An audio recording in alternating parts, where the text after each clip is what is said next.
Okay, hello everybody. I'm Shane Mansfield. I'm the Chief Research Officer at Quandela, and I'm going to talk about resource-efficient quantum computing at the fault-tolerant scale. So I'm going to go quickly on the overview of Quandela, because I have lots of interesting things to say.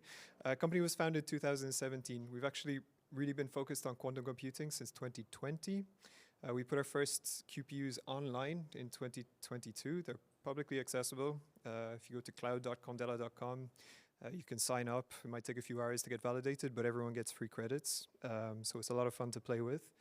Another thing about Quandela, which is good to bear in mind, is that we're actually deploying quantum computers. And I'll give a tip if you're working in the area and you're interested in buying quantum computers, pay attention to who is actually delivering and deploying them. There are more computers sold and shipped than are actually delivered, so you kind of have to be a bit careful on this. And another point is that we work a lot, we're very collaborative, so we work with a lot of, we'll say researchers, and then also industrials, industrial clients. On the industrial side, we're a bit more focused on quality over quantity. So we have about 15 clients in our portfolio that we work very closely with on co-development. In terms of the products, we do data center ready quantum computing systems. The data center ready here is really not a buzzword. That's like the first one we delivered in an actual data center. It doesn't require any additional infrastructure. We work with photons, and one of the advantages of working with photons is a very lightweight technology, so that's how we can do this. And then as I mentioned, services like co-development are also important for us. And that's just connecting to the cloud. You can do it on your phone if there's like a lull in a session sometime today. Okay, so I want to start by telling you about today's QPUs, and there's a reason for that. The QPUs today are modular, and it's the same modules that you see in the QPUs today that you're going to see when I talk about the architectures for large-scale fault tolerance. And so I'm going to just briefly talk through the chain of events here, so how the computation works. So we have a photon emitter, and basically it's a quantum dot that's embedded within this microstructure. The microstructure gives you an efficient emission, and it gives you a directional emission of the photon, so it always comes out the top. So you excite the quantum dot, goes to an excited state, it relaxes back to the ground state, and when it does so, it releases the photon. You can stimulate this dot at like gigahertz rates if you want, and it's going to release a stream of photons at gigahertz rate. So you're going to get this stream of photons, you're going to do some filtering to it, then we put it through a routing module. So the routing module is going to split the photons into one of, in this case, 6 different paths. This image, by the way, comes from our Nature Photonics paper earlier this year. It was actually the QPU that was online last year, so what you get access to now is a little bit bigger, but I just like the graphic, we put some time into it. So then you get the photons coming out in different spatial paths, 6 different spatial paths here, but of course they've come one after the other, so they're not aligned temporally. And so what you do is you just apply some delays by putting them into fiber coils. Then you've got, in this case, 6 simultaneous photons. They go into an integrated photonic circuit. So that's where we do the interactions of the photons. It's a universal chip that's fully programmable, controlled by the user. And then we detect where the photons come out. Okay, so that's the chain. But what I want you to keep in mind is the modules, the source, the router, the integrated photonic circuit. So there's a key to scaling up with this technology, and it comes back to the core of what we do. It's the emission of the photons.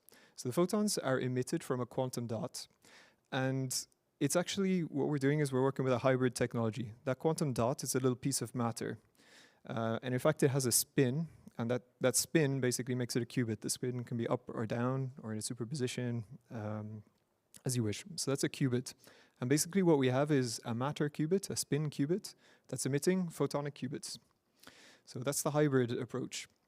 The beauty of it, I mean, since the beginning, we're always using it to get on-demand photons. Okay, so, and what we provide, it's the brightest, purest emitters that are available commercially. The other thing, which is really remarkable, is that it gives us entanglement on demand. And so this has traditionally been a bottleneck for photonic approaches.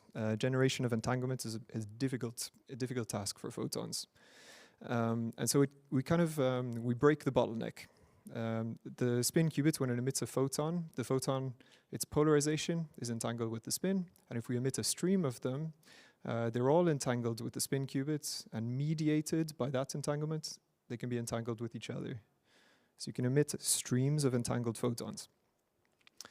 And then, of course, once everything is photonic, you get all the goodness of photonic approaches. You get these flexible qubits with great connectivity and light footprint, as we've seen.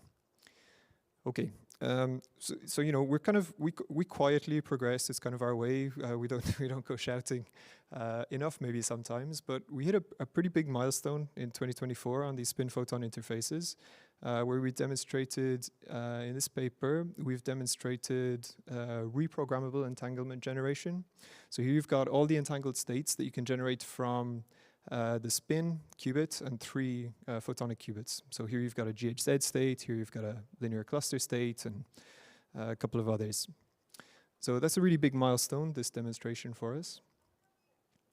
And I'm talking about it being hybrid, but you need to ask what's the power of the hybrid approach.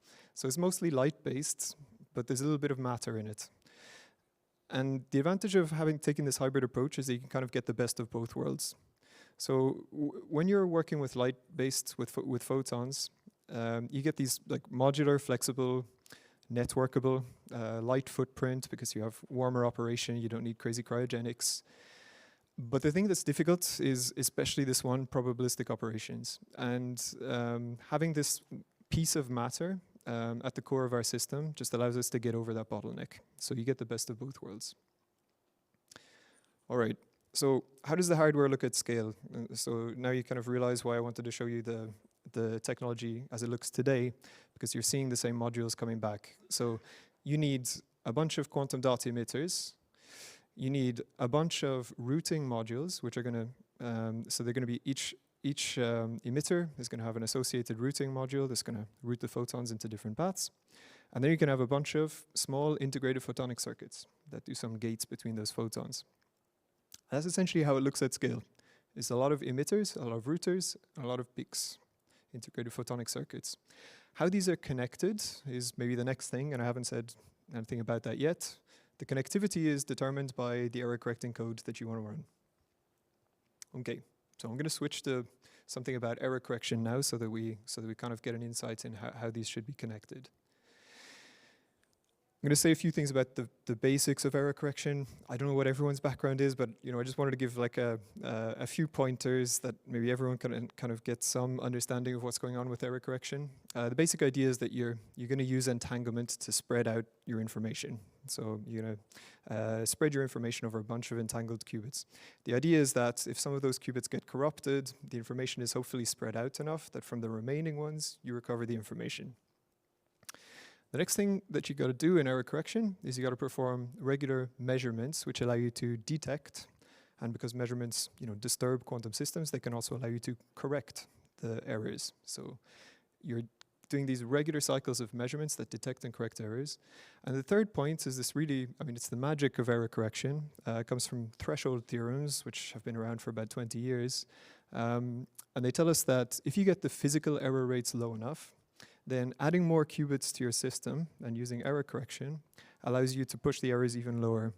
So that's what you can see. You get these threshold points. So the darker curves are with more qubits. And as you add more qubits, you're pushing down the logical error rate. So these are from the threshold theorems. This is really the magic of quantum error correction. Okay, so what do we do? I've talked about error correction at kind of a pretty abstract level. That's kind of mathematical, but how do I bring it back to something concrete? Well, you take the pattern, the entanglement pattern that you need to entangle your qubits in, right? That was what I had on the last slide. So each dot is a qubit, and somehow the image here tells you how they need to be entangled. And so you take that, and you just you replace each of the dots by a quantum dot with a router, and the router is routing it towards its neighbors.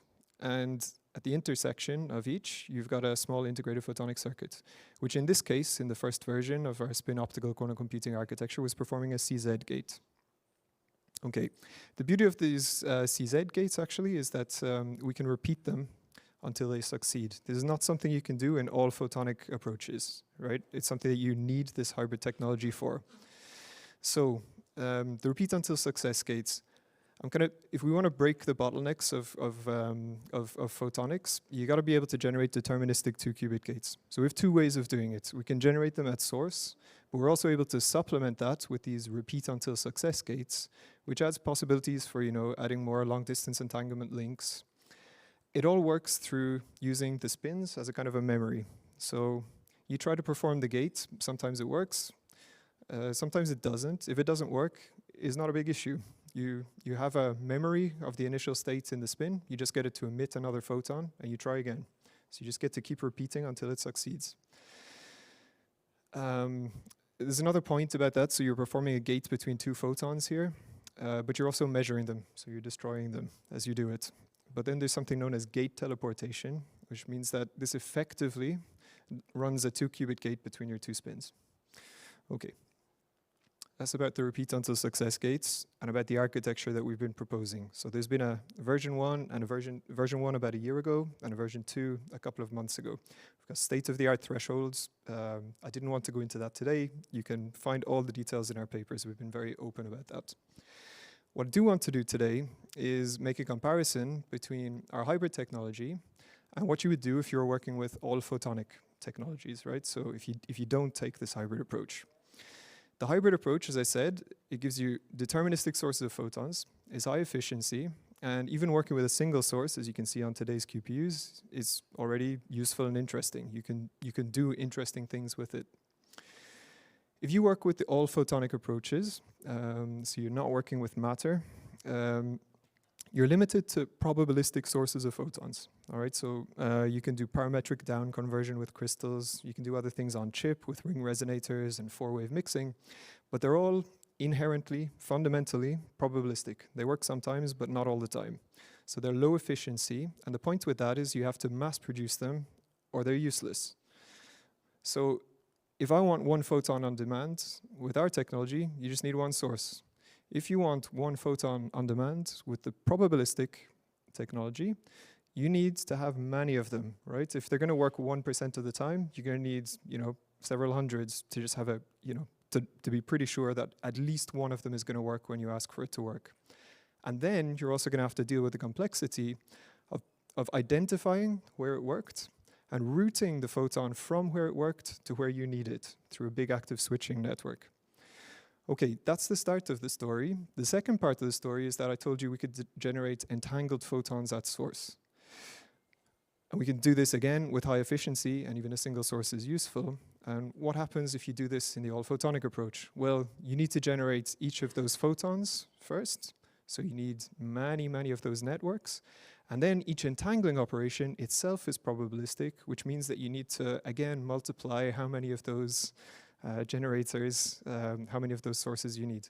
This is like really conservative. I'm not counting here. I'm going to come around to giving some numbers to that. But it explodes is the point. Okay, so I want to make a comparison between them in terms of what you can do and try to put some numbers to this. There's a whole bunch of things that you can do with our technology, which I'm not talking about here, but which you can check our papers. We're very open with everything that we're doing. There's some really interesting stuff that you can do with NISQ computing, with this kind of technology, with sufficient numbers of photons in principle to be doing advantage scale algorithms. And we've also been doing some fun things with secure delegated quantum computing. But today, I really just want to focus on fault-tolerant quantum computing and the path to the long term. So I've talked to you about our spin-optical quantum computing architecture. There's another architecture which is very much talked about and studied in photonic quantum computing, and it's the fusion-based quantum computing architecture. This one is actually accessible to our technology as well, and so it's useful for making a comparison. I want to stress that the spin-optical approach that we're proposing is more resource efficient, right? This is the best thing for us to do. But I can look at fusion-based because it allows us to make a comparison. So that's what I'm going to do. Okay. So fusion-based quantum computing, it's an approach to fault-tolerant quantum computing with single photons. I'm going to simplify a little bit the story. I'm going to say it basically relies on massive generation of resource states. So these are entangled states of a kind of a moderate size that you mass produce and then you fuse them together into big networks, and there's a whole recipe for how to do your computation. What I want to look at is just the generation of those resource states, and I want to make a comparison for the cost of generating an interesting resource state. So resource state starts with single photons, you entangle them into smaller states, and then you fuse those states together into the resource state that you need. The resource state I'm going to choose is the obvious one to choose. Actually, it's the best known resource state for fusion-based quantum computing. It's a 24 photon state. It's kind of a 6-ring like I was showing on the previous slide, but each qubit is sort of already encoded. It's relatively complex when you look at it, but the complexity gives you a very high loss tolerance. So you can tolerate 7.5% loss of your photons. Okay, so this is the state that you want to generate, and there's another point that I want to have you to have in mind, because I realize maybe not everyone is used to looking at photonic approaches. There's a rough approximation that I think is good to keep in mind, which is that if you have one generator of on-demand resource states like this, is essentially, I mean, it cuts some corners, but is essentially one logical qubit. Okay, so that's the rough approximation that I think is worth having in mind. All right, now, what does it take to generate this resource state with our hybrid technology or with an all-photonic technology? So let's come down to it. We worked out the generation scheme. Each of these blue dots is a quantum dot. So we start by doing repeat until success gates between them to entangle the dots. Then we move to bigger entanglement states, and eventually we get the dots to emit photons in 2 time steps, and you get your 24 photon state. It requires 12 sources, 24 detectors, 24 phase shifters, and 1 permutation interferometer, so 12 modes. Okay, what happens if you try to generate that same resource state with an all-photonic technology? Well, this is what happens. You start with single photons, you try to make some small entangled states, bigger ones, bigger ones, bigger ones. This is a very optimized scheme, by the way. At the end of the day, what you need is 1.6 million sources, right? We're talking about 6 orders of magnitude difference. You need at least 1.6 million detectors, and you need at least 3.2 million phase shifters with higher collection efficiencies. So this comparison, we have a lot of these comparisons. There's a paper that's ready to go. It will be appearing in the coming days. So we've set the rules for this game. You can basically fix the generation rates, the probability that it's acceptable, and so on. In fact, you can play around with those. You can see how these resources can slide, or how these comparisons can slide around, but we're being rather generous in our assumptions on the all-photonic side, if anything. So I want to finish up on this slide, and the kind of take-home message that I want people to have from this is that working with photons is great, but a hybrid approach where you just bring a grain of matter into the picture gives you incredible resource efficiency. And this is the comparison on fusion-based, and it's going to look even better when you work out the resources for our spin optical architecture. Okay, thank you.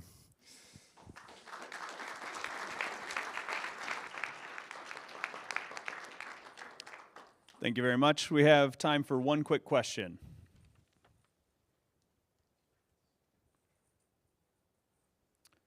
All right.